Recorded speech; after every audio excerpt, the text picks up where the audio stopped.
Again everyone, welcome back again di Altcoins Update. Ada Bitcoin yang saya belum update ya teman-teman, tapi after Ethereum update nanti saya janji akan saya infokan kembali terkait dengan pergerakan Bitcoin yang hari ini kelihatan seperti roller coaster ya, luar biasa sekali. Dan XAUUSD juga nanti mungkin akan saya sisipkan pada Bitcoin video pada video Bitcoin update yang akan saya update sekitar mungkin jam 3 jam setengah 4 ya. Nanti ya pokoknya saya akan infoin ke teman-teman, bukan info sih, teman-teman pasti akan lihat lah ya pada saat videonya sudah mulai diposting. Dan sekarang kita bakal review sedikit untuk Ethereum. Banyak banget yang nanyain soal Ethereum, gimana kabarnya, kira-kira menarik gak ya, dan lain sebagainya. Saya sih ngelihat Ethereum sebenarnya masuk ke dalam area akumulasi yang saya rasa masih cukup ideal ya dari segi price action.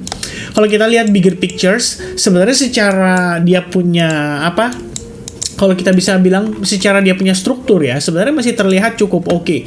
Sebab Anda bisa melihat di sini ada higher low yang terkonfirmasi, dan sejauh ini kita belum menciptakan lower low ya dari potensi-potensi higher low yang terbentuk pada setiap pergerakan yang ada pada Ethereum saat ini.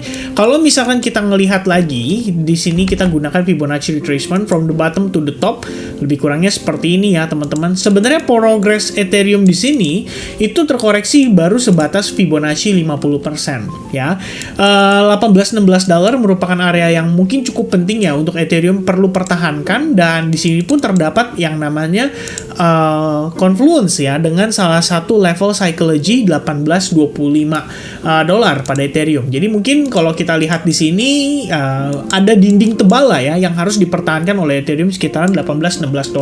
Kalau misalkan level tersebut tidak mampu bertahan, maka highly likely kita bisa ngelihat Ethereum bahkan terkoreksi sampai menembus level 17.33 ya, jadi jatuhnya seperti terkoreksi lebih major lagi, dan ini pun tetap tidak mengubah perspektif bahwa level itu pun masih bisa menjadi area higher low untuk si Ethereum ya. Jadi saya pikir kondisi ini adalah kondisi menarik yang perlu kita pantau dan kita perhatikan, sebab setelah Ethereum kemarin itu sempat mengalami bullish engulfing ya sekitar pada close candle tanggal 8 Agustus, setelahnya kita melihat pergerakan hanya terjadi penurunan dalam fase yang korektif.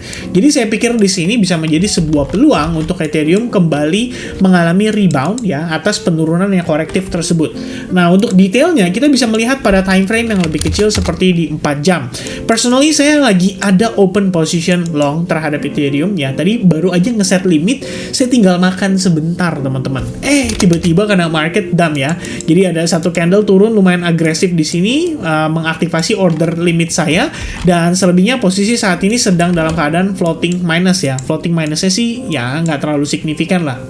Kalau di compare dengan stop loss placement, ini mungkin baru sekitar 30-40%an lebih kurangnya.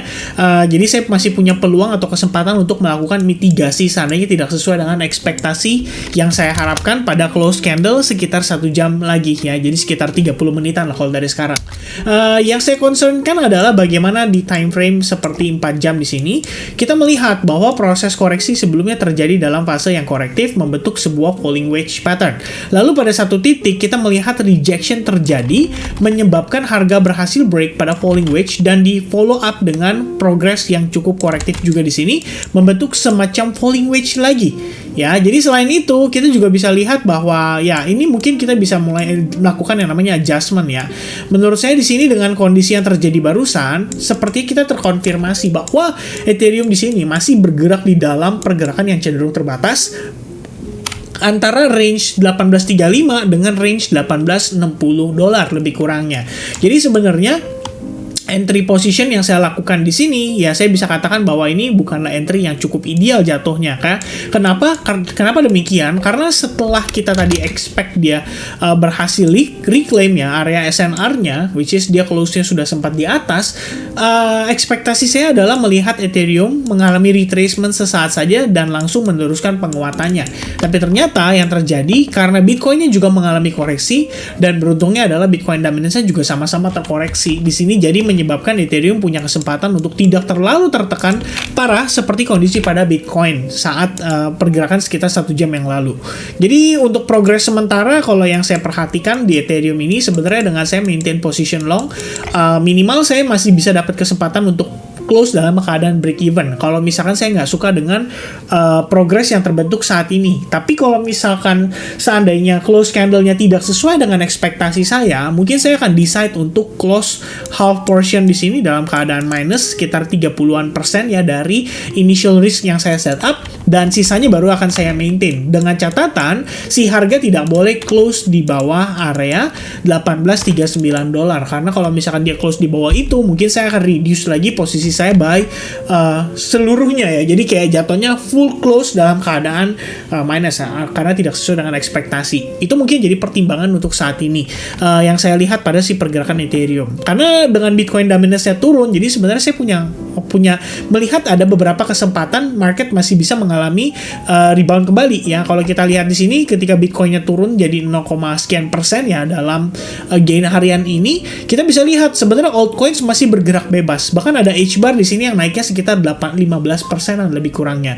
So, kita ngelihat overall-nya market masih cukup respect ya di altcoins terutama, dan di sini tidak terlalu terpengaruh secara masif terhadap pergerakan daripada Bitcoin ya. Kita masih bisa ngelihat ada potensi terbentuknya higher low. Alright, so sebenarnya kalau pertimbangan saya ngelihat dari Ethereum itu aja sih mungkin ya. Secara bigger pictures, saya meyakini bahwa area kita, seandainya kita melakukan transaksi buy pun di dekat range ini, menurut saya sih sebenarnya ini udah area yang cukup oke gitu loh, atau cukup ideal. Segi risk rewardnya masih bagus, dan juga kita ngelihatnya dekat sekali dengan area major supportnya. Ya kalau misalkan kita expect dia untuk mengalami rebound sampai di 1925 aja, itu kenaikan 4,8%, dan harusnya cukup baik ya untuk Ethereum bisa naik sekitar segitu, dan pada akhirnya bisa menjadi sign awal dari proses retracement ya yang mungkin sudah selesai, karena kita ngelihat ketika dia naik, ini berarti ada possibility harga bisa meneruskan pergerakan impulsif up-nya. Oke, so for now yang saya perhatikan seperti itu pada Ethereum. Kita belum tahu nanti kira-kira menjelang closing jam 3 dan juga closing candle jam 2 nanti untuk time frame 1 jamnya akan seperti apa, but hopefully somehow maintain momentumnya. Semoga